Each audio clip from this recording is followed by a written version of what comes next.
그날 너희들 대화 다 들었다. 내가 너희 집에서 하루라도 편히 잔 적이 있었니? 냉장고 문 열어보는 것도 미안했고 귤 하나 먹는 것도 죄였어. 그야 당연하죠. 그럼 남의 집에서 마냥 편하게 계시려고 했어요? 사람이라면 어느 정도 눈치는 보셔야죠. 부모가 암에 걸려 병원 가려고 올라왔는데 하룻밤도 편히 못 재워준다고? 그리고 말은 바로 하자. 거기가 어떻게 남의 집이니? 내 집이지. 일단 너네 뜻 알겠다. 그게 네가 원하는 선이면 나도 선 그을게.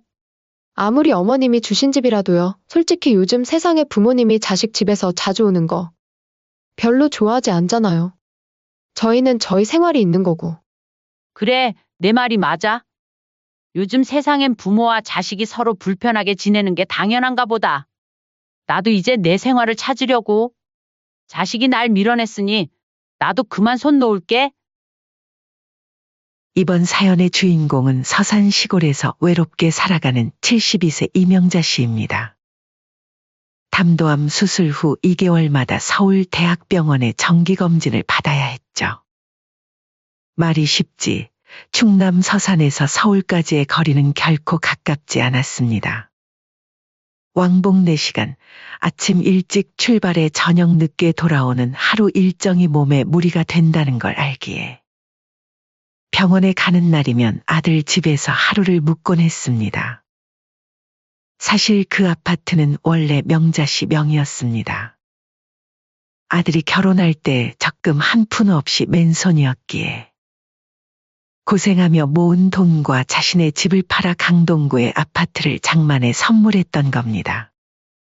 명자 씨 남편이 일찍 세상을 떠난 후 홀로 키운 아들이었기에 결혼할 때만큼은 든든하게 보내고 싶었던 마음이었죠. 그렇게 집을 내어준 지 5년. 며느리 정미영은 표면적으로는 공손했지만 시어머니를 반기는 기색은 전혀 없었죠. 불편함이 너무 뚜렷해서 명자 씨도 눈치를 볼 수밖에 없었습니다. 또 오신다고요? 아, 벌써 다음 주 검진이시구나. 그럼 준비해둘게요. 말은 그렇게 하는데 명자 씨가 오기로 한 날이면 꼭 안방 이불을 세탁기에 넣어버리는 일이 반복됐습니다. 마치 시어머니가 불편해서라도 모소게 하는 듯이 말이죠. 어머, 어떡하죠? 제가 깜빡하고 안방 이불을 빨아버렸네요. 덮을 게 없어요. 저쪽 방은 이제 창고로 쓰기로 해서 소파에서 주무셔도 될까요? 명자 씨는 마음이 상했지만 웃으며 고개를 끄덕였습니다. 거실 소파에서 자는 건 그리 나쁘지 않았습니다. 오히려 남의 방을 빼앗는 것보다 낫다는 생각까지 들었죠. 하지만 소파에서 자면서도 눈치를 봐야 했습니다. 아들과 며느리가 화장실에 갈 때마다 거실을 지나가야 했고 TV도 볼 수 없었으니까요. 아, 어머님 주무셨어요? 죄송해요. 물 마시러 나왔어요. 그럴 때마다 명자 씨는 눈을 감은 채 대답했습니다. 괜찮아. 아직 안 잤어. 병원 검진을 마치고 온 날이었습니다. 피로가 몰려오고 목이 말라 냉장고를 열었습니다. 과일 그릇에 귤이 몇 개 담겨 있어 하나를 집어들었죠. 그때 며느리가 주방으로 뛰어들어왔습니다. 어머님, 그거 내일 시우 간식으로 사둔 거예요. 요즘 감기 기운 있어서 비타민 챙겨주려고요. 명자 씨는 순간 손에 들고 있던 귤을 다시 쟁반에 내려놓았습니다. 손이 미세하게 떨렸습니다. 미안하다. 몰랐구나. 며느리는 겉으로는 웃었지만 말에는 가시가 있었습니다. 괜찮아요. 귤 드시고 싶으시면 미리 말씀해 주셨으면 사다 놨을 텐데요. 명자 씨는 방으로 돌아와 가져온 약을 물로 삼켰습니다. 내일 아침에 또 먹어야 할 약인데 물 한 잔을 마시는 것도 눈치가 보였습니다. 화장실에 가는 것도 거실에서 TV를 켜는 것도 모든 것이 조심스러웠습니다. 저녁 식사 시간. 아들은 회사에서 늦게 돌아왔습니다. 며느리는 밥상을 차리며 아들에게 물었습니다. 여보, 어머님 오셨어요. 엄마 언제 왔어요? 검진은 잘 받으셨어요? 명자 씨는 아들의 목소리에 반가움보다는 의례적인 인사가 느껴져 가슴이 아팠습니다. 언제부터 아들의 말투가 이렇게 변했는지 딱히 기억나지 않았습니다. 다행히 별 이상은 없다시네. 그래도 조금은 지켜봐야 한다고 하더라. 다행이네요. 식사를 마치고 명자 씨는 가져온 방울토마토를 꺼내 식탁에 올려놓았습니다. 이건 내가 직접 키운 토마토야.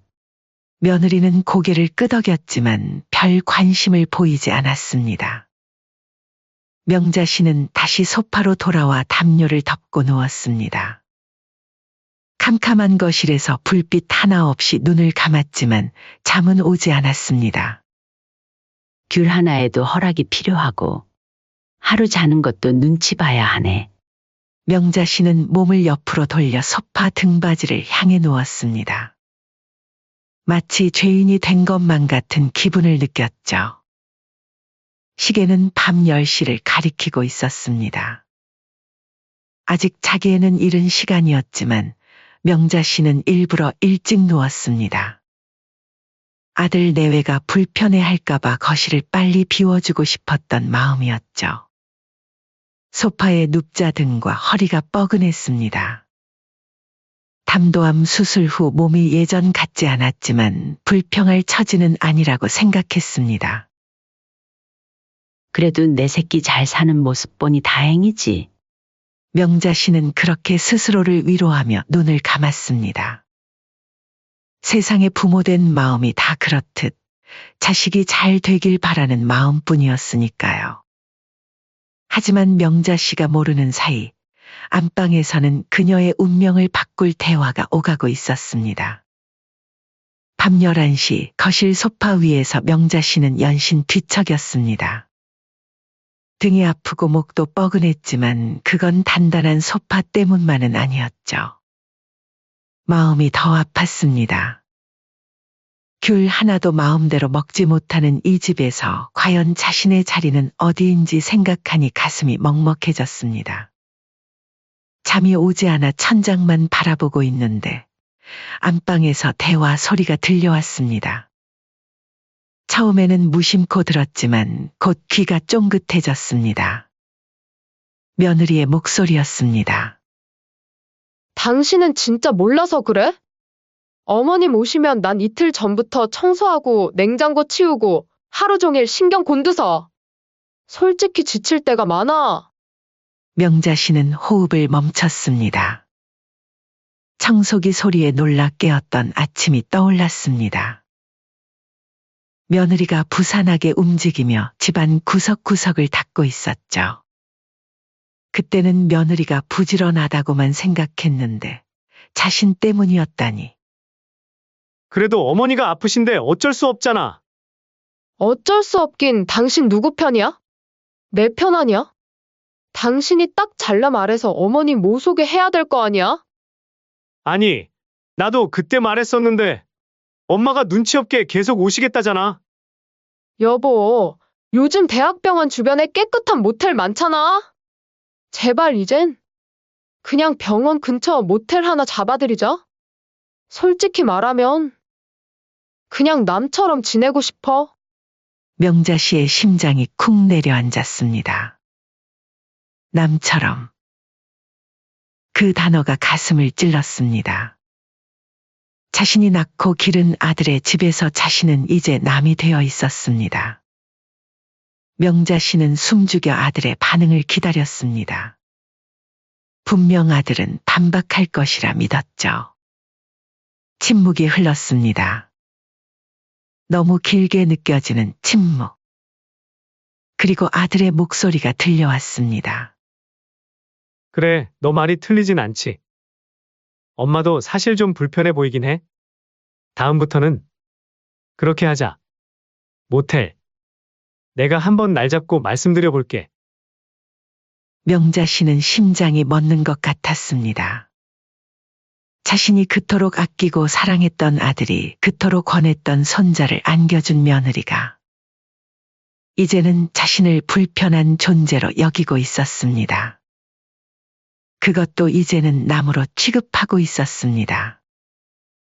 안방에서는 계속해서 이야기가 오갔습니다. 그리고 어머님이 오시는 날은 신경 써야 될 게 너무 많아.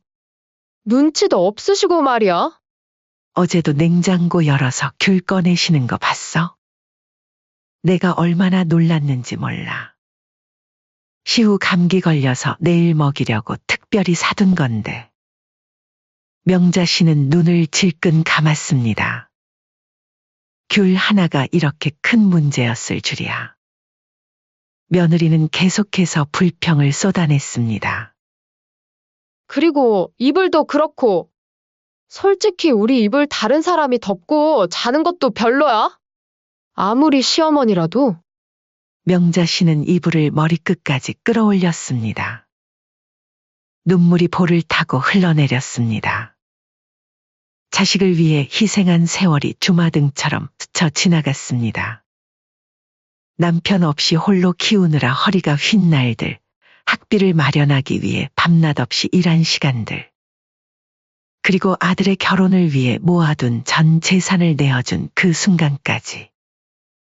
나라고 편하겠어? 나도 엄마한테 말하고 싶지.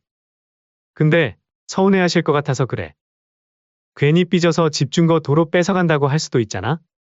가슴 속에서 뜨거운 것이 올라왔습니다. 분노일까요? 서운함일까요? 아니면 자책감일까요? 명자 씨는 결심했습니다. 더 이상 이곳에 있을 이유가 없었습니다. 며느리가 말한 대로 이제 남이 되어버린 이상 자신도 그에 맞게 행동해야 했습니다. 밤새 잠을 이루지 못했습니다. 천장을 바라보며 한평생 살아온 날들을 되돌아보았습니다. 아들을 키우며 꿈꿨던 노후는 이런 모습이 아니었습니다. 가끔이라도 함께 밥 먹고 손주들 재롱을 보며 따뜻한 정을 나누는 그런 가족을 꿈꿨는데 그렇게 밤이 깊어갔습니다. 시계는 새벽 3시를 가리키고 있었습니다. 명자 씨의 마음은 이미 이 집을 떠나 있었습니다. 가방을 챙기기 시작했습니다. 내일이면 또 이 소파 위에서 불편하게 자야 할 텐데 그럴 바에는 차라리 지금 떠나는 게 낫겠다고 생각했습니다. 나도 이제 선을 그어야겠다. 자식이 그어준 선 따라서. 그렇게 명자 씨는 조용히 소파에서 일어났습니다. 내일의 검진 결과를 들으러 가기 위해 하루 더 머물려고 했지만 이젠 그럴 필요도 없을 것 같았습니다. 가방을 조용히 챙기며 앞으로의 계획을 세웠습니다. 새벽 4시 반, 아파트의 창문으로 아직 떠오르지 않은 해의 어둠이 스며들었습니다. 거실 소파에서 뒤척이던 명자 씨는 이미 깨어나 짐을 싸고 있었습니다. 밤새 한숨도 자지 못했습니다. 귓가에 계속 맴도는 아들의 말이 가슴을 파고들었으니까요. 명자 씨는 옷가지를 정리하며 창밖을 바라보았습니다. 아직 어둠에 잠긴 도시의 불빛들이 마치 자신의 쓸쓸한 마음처럼 희미하게 깜박였습니다. 짐을 다 싸고 현관으로 향하는 발걸음이 무거웠습니다. 마지막으로 주방을 둘러보았을 때 식탁 위에 놓인 방울토마토 한 봉지가 눈에 들어왔습니다. 며칠 전 서산 텃밭에서 정성스레 키워 손수 따온 토마토였습니다. 명자 씨는 한숨을 내쉬며 그 봉지를 다시 가방에 넣었습니다. 남의 집엔 괜히 뭐 들고 오지도 말았어야지. 현관문을 열 때 소리가 나지 않게 조심했습니다.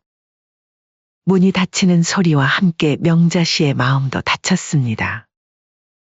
72년 생애 동안 처음 느껴보는 감정이었습니다. 자식에 대한 실망감, 배신감, 그리고 모든 것을 내려놓는 해방감이 뒤섞였습니다. 새벽 공기가 차가웠지만 가슴속 분노는 뜨거웠습니다. 엘리베이터를 타고 내려가며 명자 씨는 지난 밤 들었던 대화를 다시 떠올렸습니다.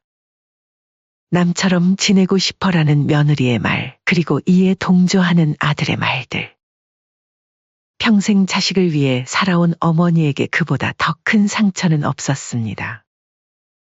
매일도 아니고 아파서 올라온 시모를 하룻밤 재워주는 게 그렇게 힘든 일인가. 아파트 로비를 지나 밖으로 나오자 을씨년스러운 새벽 공기가 얼굴을 쳤습니다. 길거리엔 사람 한 명 없었고 간간히 지나가는 차들만이 고요함을 깨트렸습니다. 명자 씨는 잠시 멈춰서서 아파트를 올려다보았습니다. 5년 전 아들의 결혼을 위해 기꺼이 자신의 이름으로 된 집을 내어준 그 순간이 떠올랐습니다. 성준아, 집 장만하려면 몇십 년 걸릴 텐데 엄마가 도와줄게. 그날 아들의 환한 얼굴, 고맙다며 엄마를 꼭 안아주던 그 순간이 눈앞에 아른거렸습니다. 몇 년 지나지 않아 이렇게 달라질 줄은 몰랐습니다. 명자 씨는 입술을 깨물며 택시를 잡았습니다. 터미널로 가주세요. 서산행 첫 버스를 기다리며 명자 씨는 병원 검진 결과는 어떻게 받아야 할지 고민했습니다. 하지만 그보다 더 큰 결심이 마음속에서 자라나고 있었습니다. 아파트, 그렇게 쉽게 내어준 아파트 말입니다. 법적으로는 여전히 자신의 명의로 되어 있었습니다. 그동안은 아들과 며느리의 집이라 생각하고 손님처럼 드나들었지만 이제는 달랐습니다. 버스 안에서 명자 씨는 창밖으로 흐르는 풍경을 바라보며 계획을 세웠습니다. 담도암 수술 이후 삶과 죽음에 대해 많은 생각을 했었습니다. 그동안은 자식을 위해 모든 것을 내어주는 것이 부모의 도리라 여겼지만 이제는 다른 생각이 들었습니다. 자신도 한 사람의 인간으로서 존중받을 권리가 있다는 것을 깨달았습니다. 서산에 도착한 명자 씨는 집에 짐을 풀자마자 곧장 부동산으로 향했습니다. 동네에서 20년 넘게 영업해온 김 사장의 중개사무소였습니다. 문을 열고 들어서자 김 사장이 반갑게 맞이했습니다. 어머, 명자 씨. 오랜만이네요. 어쩐 일로 이른 아침부터. 명자 씨는 차분하게 자리에 앉았습니다. 떨리는 마음을 가라앉히며 또박또박 말했습니다. 서울에 있는 아파트도 여기서 매물로 내놓아도 처리해 주시죠. 그럼요, 당연하죠. 서울 강동구 아파트요. 금매로 내놔주세요. 싸게라도 괜찮아요.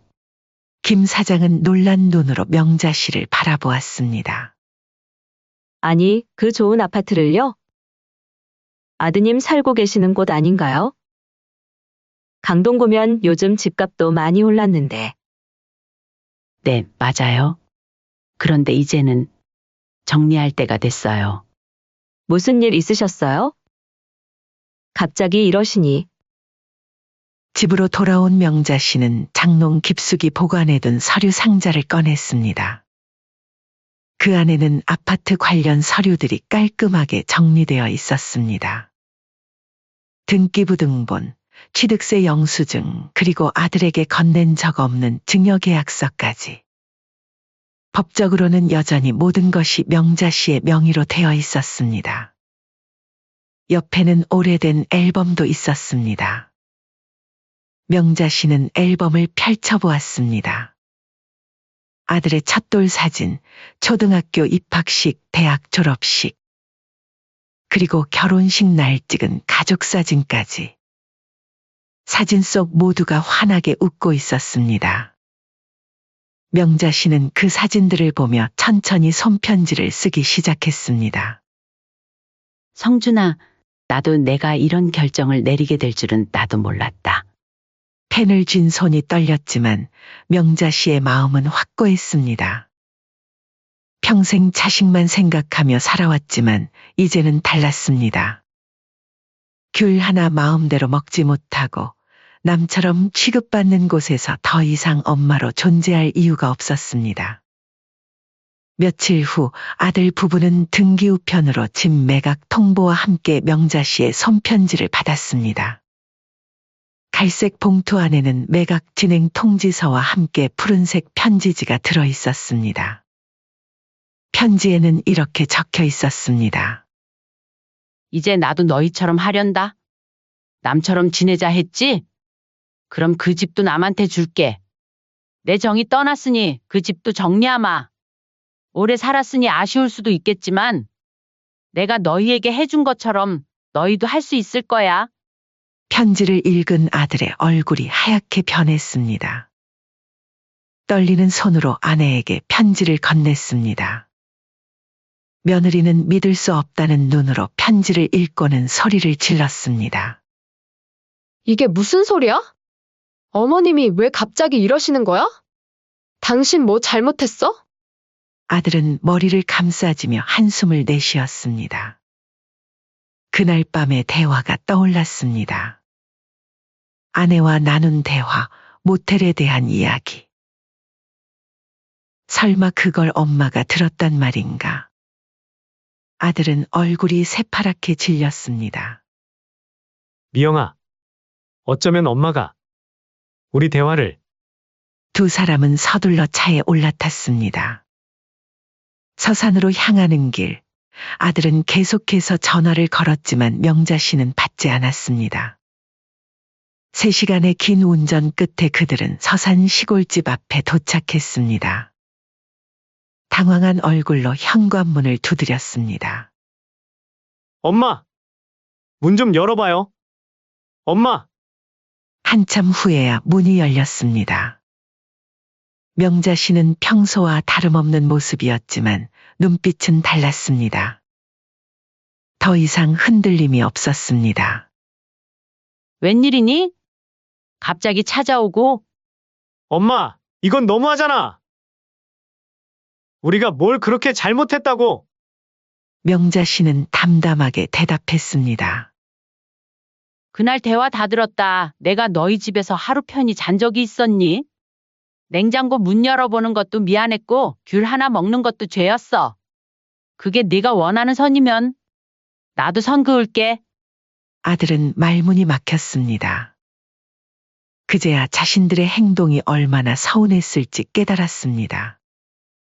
뒤에서 며느리가 끼어들었습니다. 어머님, 저희가 뭐 잘못한 게 있다면 말씀해 주시지. 이렇게 갑자기 집을 파시다니요. 솔직히 요즘 세상에 부모님이 자식 집에서 자주 오는 거 별로 좋아하지 않잖아요. 저희는 저희 생활이 있는 거고. 명자 씨는 쓴웃음을 지었습니다. 며느리의 말이 정확히 자신이 들었던 말과 같았습니다. 변명조차 같은 단어를 쓰고 있었습니다. 그래, 내 말이 맞아. 요즘 세상엔 부모와 자식이 서로 불편하게 지내는 게 당연한가 보다. 나도 이제 내 생활을 찾으려고. 자식이 날 밀어냈으니 나도 그만 손 놓을게. 아들은 고개를 숙였습니다. 자신들의 말과 행동이 엄마에게 얼마나 상처를 주었는지 이제야 깨달았습니다. 하지만 이미 늦었습니다. 명자 씨의 결심은 확고했습니다. 엄마, 우리 정말 잘못했어요. 다시 생각해봐요. 집 팔지 마요. 이미 매수자가 나타났단다. 계약금도 받았고. 며느리의 얼굴이 창백해졌습니다. 그제야 상황의 심각성을 깨달은 듯했습니다. 어머, 그럼 우리는 어디서 살아요? 요즘 전세가도 너무 비싸고. 명자 씨는 냉정하게 대답했습니다. 그건 너희가 알아서 할 일이지. 나한테 물어보지 말거라. 난 이제 더 이상 너희 엄마가 아니라 남이 됐으니까. 아들의 얼굴이 굳어졌습니다. 엄마가 정말로 그 대화를 들었다는 걸 확인한 순간이었습니다. 더 이상 할 말이 없었습니다. 명자 씨는 현관문을 닫으며 마지막 말을 건넸습니다. 한 달 안에 이사 준비하렴. 새 주인이 빨리 들어온대. 문이 닫히고 명자 씨는 거실 소파에 앉았습니다. 심장이 빠르게 뛰었습니다. 평생 처음으로 자식에게 단호하게 대했습니다. 평생 자식만 생각하며 살았던 어머니가 드디어 자신의 삶을 찾아 나선 것입니다. 눈물이 나오려 했지만 명자 씨는 참았습니다. 더 이상 누구를 위해 눈물 흘릴 일은 없을 테니까요. 그날 이후 아들은 매일같이 전화를 걸었습니다. 집을 팔지 말아달라는 부탁, 잘못했다는 사과. 심지어 법적으로 문제를 만들겠다는 말까지. 하지만 명자 씨의 마음은 이미 굳어진 후였습니다. 자신을 남처럼 대한 자식에게 이제 그녀도 남으로 대하기로 했으니까요.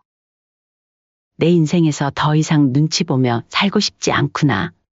아파트 매각은 빠르게 진행되었습니다. 좋은 위치에 있는 집이라 금방 거래가 성사되었죠. 아들 부부는 급하게 전세집을 알아보며 이사 준비를 해야 했습니다. 그들에게는 청천벽력 같은 일이었지만 명자 씨에게는 새로운 시작이었습니다. 더 이상 자식들에게 눈치 보는 그런 삶은 살지 않기로 했으니까요. 여보, 이쪽은 어때? 직장에서 좀 멀어도. 그래도 시호 학원 다니는데도 생각해야지. 애 통학 시간 길어지면 힘들잖아.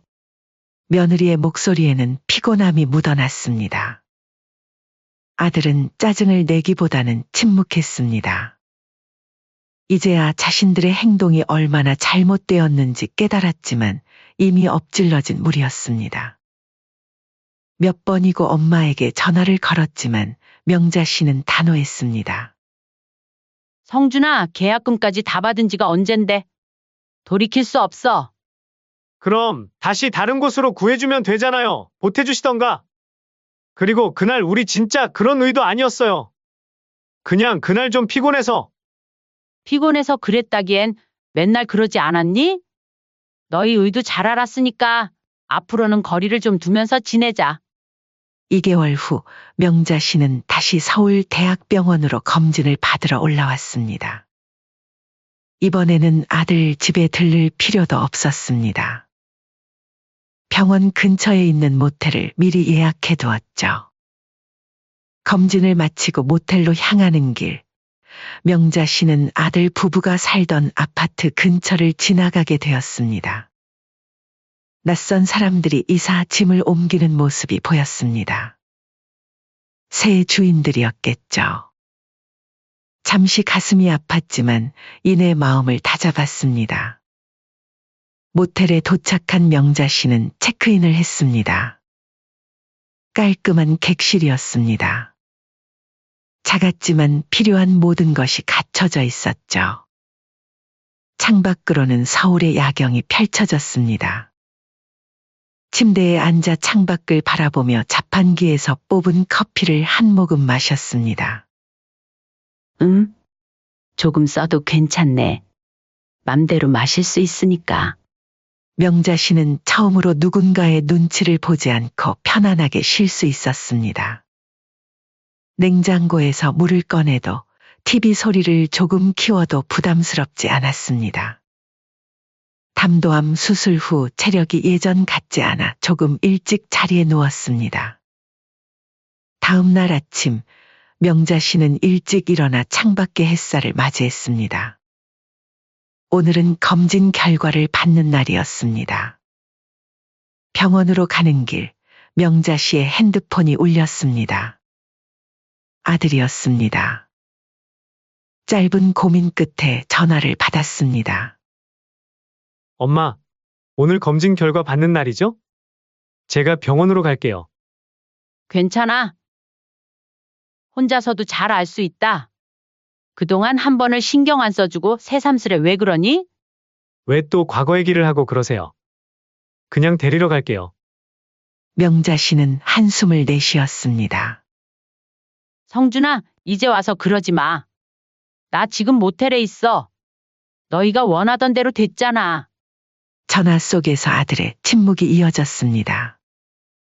엄마, 저희가 정말 잘못했어요. 그런 의도로 한 말이 아닌데? 됐어. 난 오히려 편해. 이제 누구 눈치 볼 필요도 없고 명자 씨는 더 이상 말을 끌지 않고 전화를 끊었습니다. 병원에 도착해 검진 결과를 기다리는 동안 명자 씨는 창밖을 바라보았습니다. 다행히 검진 결과는 좋았습니다. 담도암의 재발 징후는 보이지 않았고 다음 검진은 3개월 후로 늘릴 수 있다고 했습니다. 괜찮으시네요. 약 꾸준히 드시고 무리하지 마세요. 3개월 뒤에 봐요. 의사의 말에 명자 씨는 고개를 끄덕였습니다. 병원을 나와 버스터미널로 향하는 길, 명자 씨는 잠시 공원 벤치에 앉아 쉬었습니다. 서울의 가을 하늘이 높고 맑았습니다. 손에는 서산행 버스표가 들려 있었습니다. 집을 판 돈으로 명자 씨는 새로운 계획을 세웠습니다. 오래전부터 가보고 싶었던 제주도 여행도 계획하고 동네 복지관의 수채화 교실도 알아보았습니다. 버스에 오르기 전 명자 씨는 다시 한번 서울 하늘을 올려다보았습니다. 가슴 속에 남아있던 무거운 돌덩이가 조금은 가벼워진 느낌이었습니다. 서산으로 돌아가는 길, 명자 씨는 자신의 작은 집을 생각했습니다.